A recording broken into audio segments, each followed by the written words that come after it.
불교 용어 가운데 공덕 사상이라는 주제가 있습니다. 그게 무슨 말이냐면 공덕을 쌓아 극락왕생하고 다시 태어날 때 사람으로 태어난다라는 그런 거죠. 살아있을 때 공덕을 많이 쌓아야 된다는 거예요.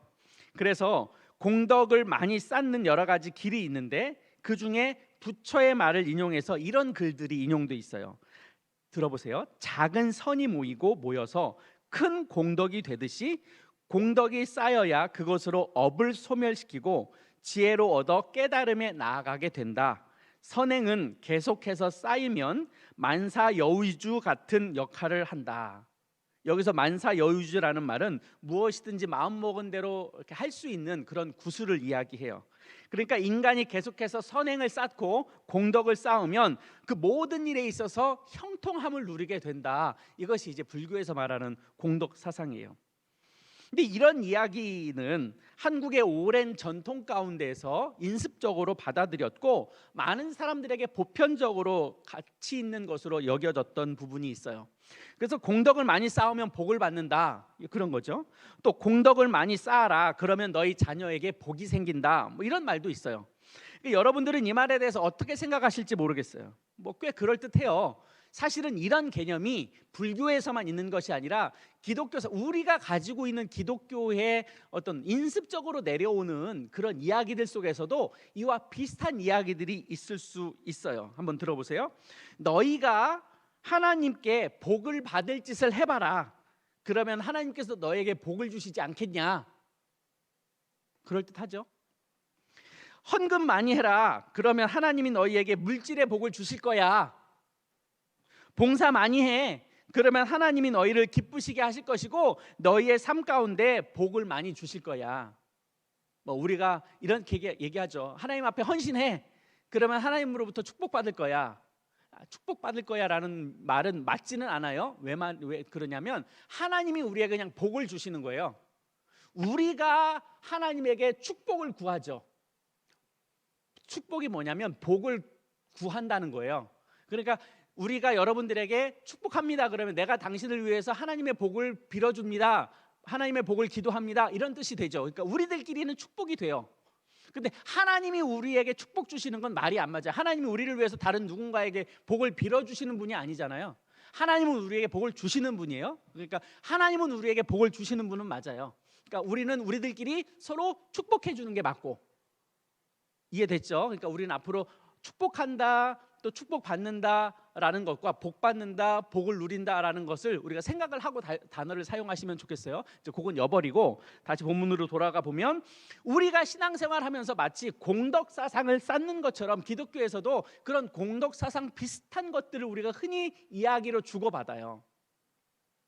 근데 이것은 생각해 보면 이 문제가 정확하게 해결이 되려면 과정이 있어야 되는데 이런 과정이 있어야 되는 거예요. 만약에 공덕을 어느 만큼 쌓으면 그것이 우리에게 복이 된다라고 하는 그 공덕의 한계, 공덕의 범위를 주어지면 그걸 통해서 우리가 복을 받을 수 있어요.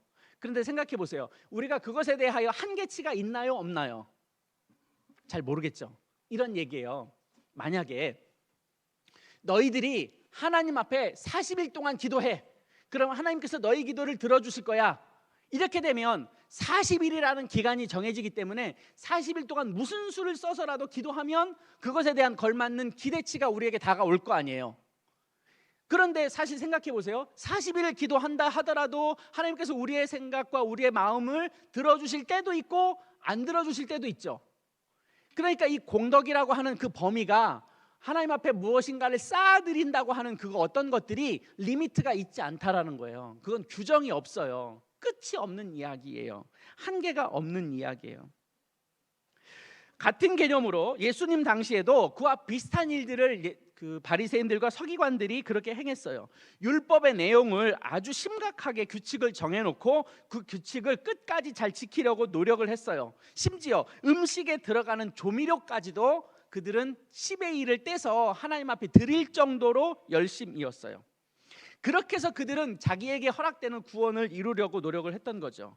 이렇게 유대인들도 율법의 행위를 지킴으로써 하나님 앞에 자기의 의로움을 주장하고 자기의 의로움을 내세웠던 일들이 있어요. 바리새인과 세리의 기도에 대해서 들어보신 적이 있죠?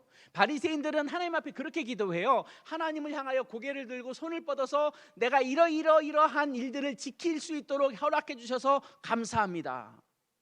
내가 이런 행동을 할 수 있어서 감사합니다. 그런데 세리는 어떻게 기도하느냐? 감히 얼굴을 들어서 하나님을 향하여 들지도 못하고 자기의 가슴을 치며 내가 죄인입니다 라고 고백을 했어요. 근데 예수님께서 말씀하시기를 누구의 기도가 옳은 기도냐라고 했느냐면 바리새인의 기도가 아니라 세리의 기도가 옳은 기도였다라고 우리에게 가르쳐주고 있는 거죠. 그러니까 심지어 이렇게 바리새인들은 자기들이 정해놓은 율법을 끝까지 완벽하게 온전하게 지키려고 애를 썼고 그걸 통해서 자기의 구원이 온전하게 이루어진다라고 그렇게 생각을 했었던 거죠. 그래서 백성들로부터 많은 인정을 받기도 했었어요. 그러나 이런 공덕사상과 내가 무엇인가 하나님 앞에 내 선한 것들을 쌓아가면 우리에게 구원이 이루어진다라는 것은 다른 이야기가 아니에요. 율법으로는 우리가 하나님 앞에 구원을 이룰 수가 없어요. 하나님께서 이스라엘 백성에게 주신 율법을 지키려고 했던 유대인들은 율법을 온전하게 지킬 수 없었어요. 제가 이것은 이미 여러분들에게 말씀을 드린 바가 있어요. 왜 지킬 수 없느냐? 그 율법은 인간의 수준에서 인간들이 서로 약속하면서 지킨 지금 이 시대의 법과 법률과는 다른 개념이에요. 이것은 율법은 하나님께서 온전하시고 하나님께서 거룩하신 분이기에 하나님의 수준에 맞게 우리를 향하여 지키라고 말씀하신 거예요. 이런 거죠. 너희 마음 가운데 간음하지 말아라. 몸만, 우리의 육신만 간음하지 않는 것이 아니라 우리의 마음도 간음하지 말아라. 성경은 우리에게 그렇게 이야기하고 있어요. 이것이 쉬워요, 어려워요? 다른 사람의 것을 탐하지 말아라. 다른 사람의 것을 직접적으로 내 것으로 탈취하는 것만 문제가 아니라 다른 사람의 것을 내가 빼앗고 싶은 그 마음조차도 우리에게 죄라고 이야기하고 있는 것이 율법이에요. 그러니 이 율법을 우리가 완벽하게 어떻게 지켜낼 수 있겠어요? 바울은 오늘 본문에서 율법으로는 구원을 얻을 수 없다고 분명하게 우리에게 이야기합니다. 더 나아가 하나님은 절대로 율법을 구원의 방법으로 제시한 적이 없다라고 지금 사도 바울은 우리에게 단언하며 이야기하고 있는 거예요. 왜? 하나님은 당신의 백성을 구원하시는 방법을 은혜라는 것으로 우리에게 주셨기 때문에 그래요. 율법으로 구원을 이루는 것이 아니라 율법이 아니라 하나님의 은혜라고 하는 오늘 본문에 등장하는 하나님의 의라고 하는 것을 통하여 하나님께서 인간을 구원하실 방법을 새로 설정해 놓으셨다는 거예요. 왜 율법이 우리의 구원의 방법이 되지 못하는가? 좀 전에 말씀드린 것처럼 율법은 하나님의 수준에서 만들어진 법이기 때문에 그렇습니다. 그래서 이 율법은 하나님의 거룩함이 담겨져 있어요. 우리들끼리 서로 물건 뺏지 말자 그렇게 약속한 수준이 아니라 하나님께서 우리에게 직접적으로 계시하시고 하나님께서 직접 우리에게 너희들은 이래야 한다라고 우리에게 법을 정해주신 거예요. 인간이 만들어 놓은 법이 하나도 없어요. 전적으로 하나님께서 인간에게 선포하시고 그것을 따르도록 한 거죠. 그래서 율법으로는 온전해질 수 없으며 오히려 율법으로는 우리의 죄가 깨닫게 되게 되는 거죠. 여기 우리가 질문이 하나 있어요. 처음부터 하나님은 인간이 완벽하게 행할 수 없는 율법을 왜 주셨는가? 왜 굳이 인간이 지킬 수도 없는 것들을 하나님께서는 인간에게 이렇게 지켜라라고 선언하고 그렇게 명령하셨던 것일까? 그 이유를 오늘 본문 3장 20절에서 이야기하고 있는데 바로 이것입니다. 율법의 행위로 그의 앞에서 의롭다 하심을 얻을 육체가 없나니 율법으로는 죄를 깨달음이니라. 우리가 누구인가를 알기 위한 하나님의 뜻이라는 거죠. 처음부터 인간은 아담과 하와로부터 죄를 가지고 있었기 때문에 죄악으로 채워진 인간은 원래 하나님의 율법을 지킬 수 없는 존재였어요. 그런데 인간은 그걸 잊어버리고 교만하게 살아가죠. 내 힘으로 구원을 이루겠다라고 하는 교만이 있고 나도 하나님처럼 될 수 있다라는 교만이 있고 나는 하나님 없어도 잘 살 수 있다라는 교만함이 인간에게 널려 있는 거예요. 인간은 하나님을 떠나서는 살 수가 없어요. 하나님께서 만들어 놓으신 에덴의 동산이라고 하는 그것은 하나님의 질서 아래서 하나님이 계시고 그 아래 아담과 하와가 하나님의 법 아래에 있을 때 하나님께서 우리에게 주신 그 모든 세상의 만물을 다스리고 통치하고 지키고 관리하라고 우리에게 이 세상을 주셨어요. 그런데 인간이 하나님으로부터 받아야 할 은혜의 공급을 스스로 끊어버렸죠. 뭘로 인해서? 하나님처럼 되고자 하는 욕망 때문에. 그러니까 하나님 관계가 끊어지니까 이 세상을 다스리고 지키고 관리해야 할 인간의 본분을 망각해버리는 거예요. 이제 이 세상을 인간이 주도하면서 인간이 가지고 있는 욕망과 교만과 어떤 어리석음과 하나님처럼 되고자 하는 욕망 때문에 이 세상을 아주 엉망으로 만들어 놓게 된 거예요. 하나님 없이도 잘 살 수 있어. 지금 와서 보세요. 하나님 없이 잘 살 수 있는지. 지금 우리가 팬데믹 상황을 겪고 있잖아요. 인간이 만들어 놓은 인간의 악 속에서 벌어진 문제들 아닙니까? 지금 환경 문제가 심각하잖아요. 하나님이 만들어 놓으신 게 인간이 다 망가뜨려 놓고 인간의 이기심과 인간의 욕망과 인간의 자유의지로 인해서 점점 이 환경은 어려움을 겪고 있고 오히려 이제 인간에게 그것을 되돌려주고 있는 상황을 우리가 맞이하고 있는 것 아니겠습니까? 다 인간이 만들어 온 죄 때문에 그래요. 그러니까 당연히 우리는 죄 속에서 살아가게 되죠. 자신이 무슨 죄를 짓지도 모르는 상황 가운데 있다 보니 이제 하나님의 율법이 더 이상 우리에게 관심 밖의 영역으로 나아가게 돼요.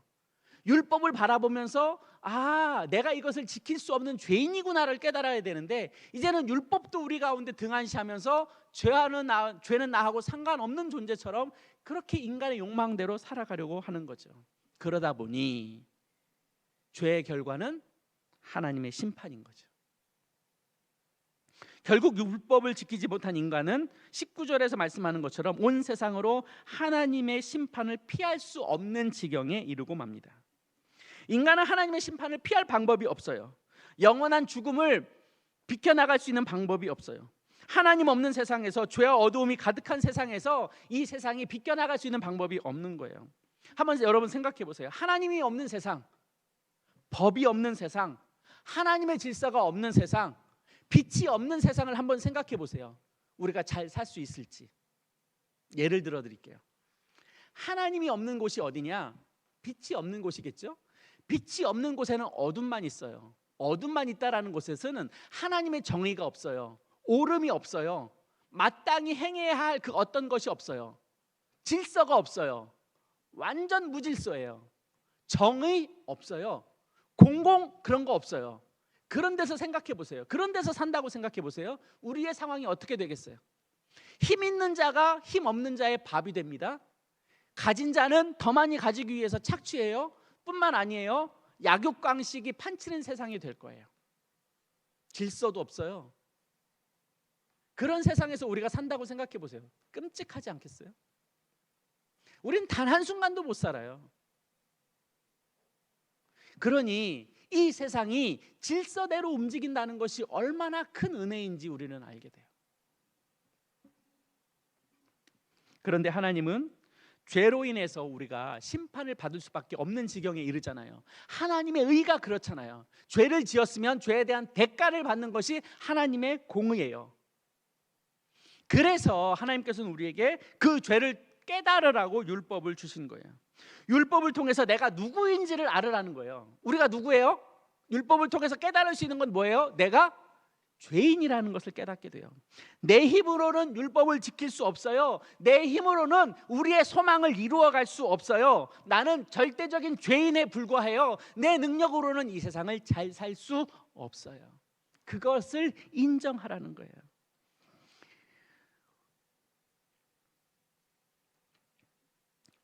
(21절) 말씀 보시겠습니다. 이제는 율법 외에 하나님의 의가 나타났으니 율법과 선지자들에게 증거를 받은 것이라. 이제는 하나님께서 인간을 죄로 인해서 죽을 수밖에 없는 지경에 이르렀고 인간은 죄를 피해갈 수 없고 심판을 면할 수 없어요. 그러다 보니까 하나님께서 당신의 백성을 끝까지 살아가시겠다는, 내가 너희의 영원한 하나님이 되고 너희는 나의 백성이 되겠다라고 하는 하나님의 언약의 약속을 다시 지켜야 하는 하나님의 또 다른 의가 있게 된 거죠. 그것을 21절에서 설명하고 있는 거예요. 율법과 선지자들에게 증거를 받은 것이다. 하나님은 율법 말고 다른 방법으로 하나님의 의를 우리에게 보이셨어요. 하나님이 인정하시는 의, 그것이 뭐냐? 바로 지금까지 제가 여러분들에게 말씀을 나누었던 복음이 그 핵심인 거예요. 복음의 핵심은 하나님의 아들이신 예수 그리스도를 이 땅에 보내셔서 우리를 대신해서 십자가에서 형벌을 받게 하신, 우리가 저주를 받아 죽어야 할, 마땅히 죽어야 할 그 십자가 앞에서 예수님께서 우리의 죄를 속량하시고 우리의 저주를 대신 받아서 그 값을 지불하시고, 그래서 우리에게 새로운 의가 된 하나님의 구원의 역사가 일어나게 된 것이죠. 22절 말씀에 이렇게 기록합니다. 곧 예수 그리스도를 믿음으로 말미암아 모든 믿는 자에게 미치는 하나님의 의인이 차별이 없느니라. 하나님께서 우리에게 하나님의 의를 보이셨는데 바로 그것이 예수 그리스도의 십자가와 복음의 사건입니다. 그리고 그 예수 그리스도를 믿는 믿음에 한해서, 믿음에 대해서 의롭다고 우리를 인정해 주신다고 말씀하고 있는 거죠. 그러니 우리의 구원으로 우리의 믿음으로 말미암아 우리의 구원은 이루어지게 되는 거죠. 이것이 하나님께서 우리에게 새롭게 제정해 주신 또 다른 의, 우리를 구원하기 위하여 만들어 놓으신 하나님의 차별 없는 의라고 하는 거예요. 그런데 우리가 어떻게 의롭다함을 얻을 수 있는가? 우리를 구원으로 인도하고 하나님께 심판을 받지 않도록 심판을 면하고 우리에게 영원한 하나님의 나라를 허락해 주시는 그것을 우리에게 은혜라고 우리 본문은 이야기해 주고 있는 거죠. 우리 24절 말씀을 같이 보도록 하겠습니다. 24절 말씀 같이 읽어볼까요? 시작. 그리스도 예수 안에 있는 속량으로 말미암아 하나님의 은혜로 값없이 의롭다 하심을 얻은 자 되었느니라. 자, 여기에서 굉장히 중요한 단어들이 나와요. 하나는 하나님의 은혜라는 단어고, 또 하나는 값없이라는 단어고, 또 하나는 예수 안에 있는 속량이라는 단어입니다. 자, 이런 것들이 우리를 의롭게 여겨주시는 하나님의 마음이라고 우리는 본문에서 발견할 수 있죠. 한번 따라 하실까요? 구원은 하나님의 은혜이며 값없이 나타난 의이며 예수님의 속량입니다. 앞에서 말씀드린 것처럼 우리는 우리의 힘으로 구원을 얻을 수 없어요. 그래서 하나님은 하나님의 방법으로, 하나님의 전적인 주도로 인해서 우리의 구원을 이루셨어요. 한마디로 모든 게 공짜, 모든 게 그냥 값없이 주어진 것이다 라고 하는 거죠. 무엇 때문에? 누구 때문에? 예수 그리스도 때문에. 25절 말씀 보시겠습니다. 이 예수를 하나님이 그의 피로써 믿음으로 말미암은 화목제물로 세우셨으니 이는 하나님께서 길이 참으시는 중에 전에 지은 죄를 간과하심으로 자기의 의로우심을 나타내려 하심이니, 예수 그리스도의 보혈, 그것이 하나님께 제물이 되고 인간이 죄로 인해서 단절된 하나님과 관계가 회복되었어요. 그래서 하나님은 스스로, 예수 그리스도는 우리에게 스스로 제물이 되었어요. 그래서 하나님과 우리가 비로소 화목하게 된 거예요. 거룩하신 하나님이 인간과 하나가 될 수 없어요. 죄가 없으신 선하신 하나님이 죄가 있는 인간을 당신의 관계로 맺는 친구로 삼을 수가 없어요. 그래서 그 중간에 예수 그리스도를 두신 거죠. 예수 그리스도가 인간을 대신해서 죄를 속량하시고 죄를 갚으시고 은혜로 우리로 하여금 죄가 없다 여겨주신 그 은혜로 말미암아 비로소 우리의 죄가 하나님의 은혜로 죄가 감싸여지고 선하게 의롭다고 여겨주심으로 하나님과 우리가 소통할 수 있고 관계를 맺게 되는 그 연결점이 되게 된 거예요. 우리는 구원받을 자격이 없어요. 그러나 전적인 하나님의 주권과 은혜로 우리는 하나님 앞에 의롭다는 역임을 받게 된 거죠. 그래서 비로소 우리는 하나님을 향하여 우리의 아버지다라고 부를 수 있는 자격이 주어지게 되고 하나님과 교제의 길이 열리게 되고 하나님과 친밀한 관계를 누릴 수 있는 통로가 생겨나게 된 거예요. 오늘 본문은 아닙니다만 26절, 27절 말씀을 연달아 같이 보도록 하겠습니다. 자막 올려주시고요. 곧 이때에 자기의 의로우심을 나타내사 자기도 의로우시며 또한 예수 믿는 자를 의롭다 하려 하심이라. 그런즉 자랑할 때가 어디냐? 있을 수가 없느니라. 무슨 법으로냐? 행위로냐? 아니라 오직 믿음의 법으로다. 그러니까 우리의 구원은 예수 그리스도를 믿는 믿음으로 채워지게 되는 거예요. 예수 그리스도를 믿는 그 믿음으로 인해서 우리의 구원의 길이 열려지게 되고 우리의 신앙의 길이 열려지게 된 거죠. 그러니 우리가 끝까지 붙들고 가야 할 것이 바로 뭐냐? 믿음이다라고 하는 거예요. 예수를 믿는 믿음, 믿음으로만 구원을 얻는다는 그 믿음, 그것이 복음이다라고 하는 것을 우리가 마음으로 받아들이고 그것이 우리의 생명줄이 되어야 하는 거죠. 한번 따라 하실까요? 예수를 믿는 믿음, 복음을 믿는 믿음, 예수 그리스도를 통해 얻은 구원, 그것이 하나님의 은혜로 주어졌다는 거예요. 마태복음 20장 1절에서 16절의 말씀을 보면 포도원 품꾼의 비유가 있어요. 아마 여러분들 다 아시는 이야기일 텐데, 포도원에 주인이 있죠. 근데 그 사람은 포도원에 사람을 들입니다. 인력 시장에 나가서 우리 시간으로 아침 6시에 사람을 불러 모아요. 불러 모을 때 하루 한 데나리온의 품삯을 주기로 약속을 하고 아침 6시에 데리고 왔어요. 그런데 이 주인은 또 밖으로 나가요. 밖에 나가보니까 사람이 또 있네요.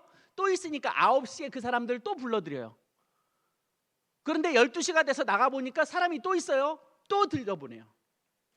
또 밖에 나가서 보니까 3시에 나가서 보니까 사람들이 또 있어요. 그러니까 3시에 사람들을 또 불러드려요.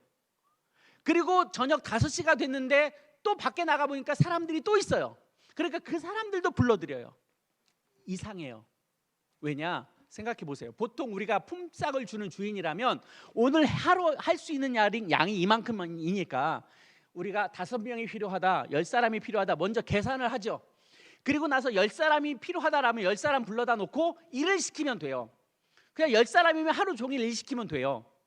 보통 일을 시키는 사람들의 입장은 이렇죠. 그런데 이 포도원 품꾼의 포도원 주인은 밖에 사람이 있기 때문에 불러드리는 거예요. 일 시키는 게 목적이 아니고, 이 주인은 자기 포도원을 일시키는 게 목적이 아니고 밖에 사람이 놀고 있으면 드리는 거예요. 관점이 어디에 있어요? 내 농장에 있는 것이 아니라 밖에 있는 사람에게 관점이 있어요. 그래서 6시에 나가고 9시에 나가고 12시에 나가고 3시에 나가고 5시에 나가서 끊임없이 사람들을 불러 모아요.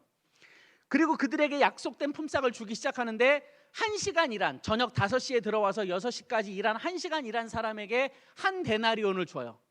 그러니까 먼저 들어온 사람이 난 더 많이 받겠구나 생각을 했는데 이 주인은 똑같이 한 데나리온을 주는 거죠. 왜? 약속된 금액이 한 데나리온이니까. 그러면 왜 이 주인은 동일하게 한 데나리온을 줄까? 역사적인 맥락이 있는데, 한 데나리온은 한 가정의 하루 품삯이에요. 그 말의 뜻은 하루를 살아가는데 필요한 그 노동력, 하루를 살아가는데 사람이 얼마를 필요하냐라고 할 때 한 데나리온이면 충분하다는 거예요. 그러니까 한 데나리온을 주는 거예요. 그 말의 뜻은 그 가족을 살리기 위하여 한 데나리온이 필요해요. 그러니까 그 한 데나리온은 한 가족을 살게 하는 하나님께서 그들에게 베푸신 품삯인 거예요. 한 데나리온이면 살아요. 그러니까 그게 뭐냐면 생명값이라는 거예요. 내가 그들에게 한 데나리온을 주는 것은 시간에 일한 것과 상관없이 그 가족을 살리기 위한 이 포도원 주인의 의도인 거죠. 그래서 한 데나리온인 거예요. 그래서 이 집 주인의 입장에서는 6시에 온 사람이나 저녁 5시에 온 사람이나 공평하게 한 데나리온을 나눠준 거예요. 오늘 본문에 기록된 것처럼 차별이 없는 의를 이루신 거예요. 그 영혼과 그 가족을 살리기 위한 포도원 주인의 의도인 거죠. 마찬가지예요. 하나님께서 우리에게 구원을 허락하시는데 그거면 충분하다는 거예요. 자기의 의로는 이룰 수 없는 전적인 하나님의 은혜로 우리에게 부어지는 구원은 차별이 없는 동등한 권한이다. 행위로는 불가능하다. 하지만 예수를 믿는 믿음으로는 가능하다. 그러니까 우리에게 필요한 게 뭐냐면 믿음이다. 우리의 행위의 거룩함과는 상관없어요. 우리가 아무리 거룩하다 한들 하나님이 보시기에는 똑같은 죄인이에요. 저 사람이 덜 거룩하고 이 사람이 좀 더 거룩하고 저 사람은 10점짜리고 이 사람은 20점짜리의 수준인 거지, 뭐 하나님이 보시기에 100점짜리 거룩함은 있을 수 없어요. 그래서 우리는 감히 우리의 능력으로는 구원을 이룰 수 있는 자격이 없어요. 구원을 생각할 수도 없는 자들이에요. 그런데 하나님께서 우리를 구원으로 인도하셨어요. 이것을 우리는 하나님의 은혜라고 부르는 거예요. 우리에게 있는 믿음에 대해서 날마다 새롭게 하는 지혜가 있어야 할 겁니다. 우리는 오직 믿음으로만 의롭다 여김을 받고 그 믿음으로만 구원을 받습니다. 그러니 우리에게 있는 믿음을 날마다 새롭게 해야 할 책임은 우리에게 있는 거죠.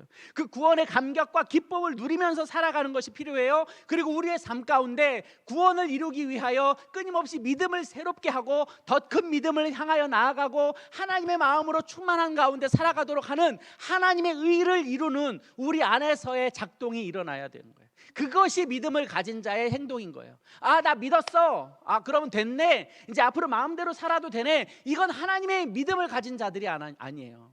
하나님의 의를 이룰 수 없어요. 우리의 믿음은 그 믿음을 자라가게 하고 믿음을 세워가야 할 책임이 우리에게 있는 거예요.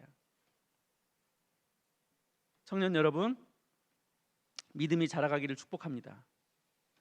믿음을 세워가기를 소망합니다. 그것 말고는 우리가 하나님 앞에 드릴 게 없어요. 한번 따라 하실까요? 믿음으로 우리의 마음을 하나님께 드리자. 믿음 말고는 우리가 하나님 앞에 나아갈 것이 필요 없어요. 아무것도 필요 없어요. 다시 한번 우리의 믿음을 점검하시고, 한번 믿었으니 됐다가 아니라 계속해서 우리의 믿음을 갱신하고 새롭게 하고 세워가고 충만해 가기를 원하는 그런 도전과 그런 열망함이 우리 안에 있었으면 좋겠습니다. 우리 같이 이 시간 함께 찬양 드리고 같이 기도했으면 좋겠습니다.